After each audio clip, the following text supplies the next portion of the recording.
পেশাগত দায়িত্ব পালনে সাংবাদিকদের সচিবালয়ে প্রবেশে নিষেধাজ্ঞা দেয়ায় ক্ষুব্ধ গণমাধ্যম কর্মীরা। এর প্রতিবাদে সচিবালয়ের সামনে অবস্থান নিয়েছে তারা। সেখানে আছেন সহকর্মী নয়ন আদিত্য, আমরা যুক্ত হচ্ছি তার সাথে।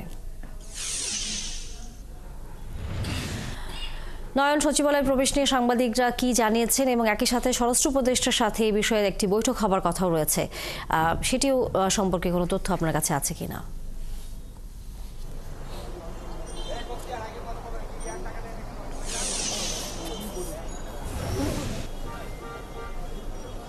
হ্যাঁ, সেই স্বরাষ্ট্র উপদেষ্টার সাথে যে বৈঠকে অংশ নিয়েছিল বিএসআরএফ, অর্থাৎ সচিবালয়ের সংবাদ সংগ্রহ করেন যে সাংবাদিকরা, তাদের যে সংগঠন, সেই সংগঠনের নেতৃবৃন্দ তারা সেখানে বৈঠক করেছেন এবং বৈঠকের পর কিছুক্ষণ আগে এখানে এসে আমরা যারা অপেক্ষমান গণমাধ্যম কর্মী আছি, যারা ভিতরে প্রবেশের সুযোগ এখন পর্যন্ত পাইনি, তাদের সঙ্গে কথা বলেছে এই সচিবালয়ের যে সংবাদ সংগ্রহ করা সাংবাদিকদের যে সংগঠন, সেই সংগঠনের নেতৃবৃন্দ। তারা যেটি বলেছেন, বৈঠকে যে সিদ্ধান্তটি হয়েছে, আগামী কাল থেকে তাদেরকে প্রত্যেকটি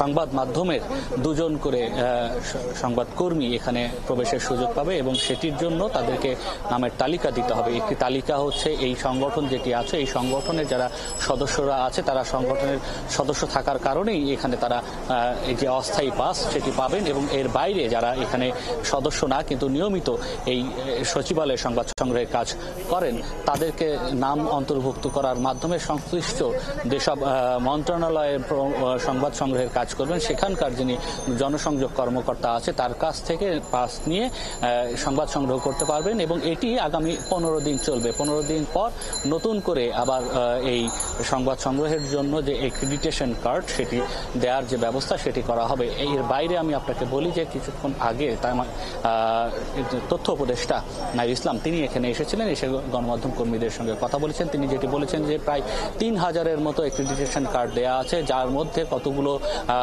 মূলধারার সাংবাদিক আছেন এবং কতগুলো নামসর্বস্ব প্রতিষ্ঠানের আছে কিংবা এর বাইরেও অন্য কারো কাছে এই কার্ডগুলো দেওয়া হয়েছে কিনা সেগুলো যাচাই বাছাইয়ের একটি প্রশ্ন রয়েছে। সঙ্গত কারণেই এই যতগুলো অ্যাক্রিডিটেশন কার্ড এখানে ছিল, স্থায়ী এবং অস্থায়ী, সবগুলো কার্ডকে তারা বাতিল ঘোষণা করছেন এবং একই সাথে নতুন করে এই কার্ডগুলো দেওয়া হবে, যার কারণে এই প্রক্রিয়াটি গ্রহণ করা হয়েছে। একই সঙ্গে সচিবালয়ের নিরাপত্তার বিষয়টিও রয়েছে।